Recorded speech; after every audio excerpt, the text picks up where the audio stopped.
Si Gerald, ang teammate ko from Montreal.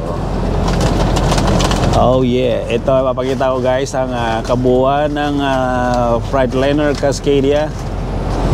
Ito, pasensya na, may mga kalat kami riyan.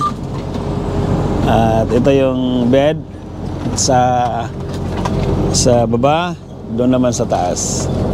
Yun. Yeah. At meron din kaming microwave.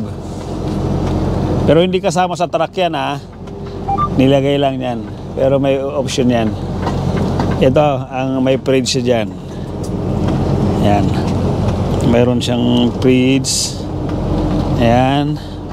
Yung pagkain namin ng 1 linggo, ayan na siya. Yan ang Trucker's Life ng Pinoy Vlog. Kung mayroon kayong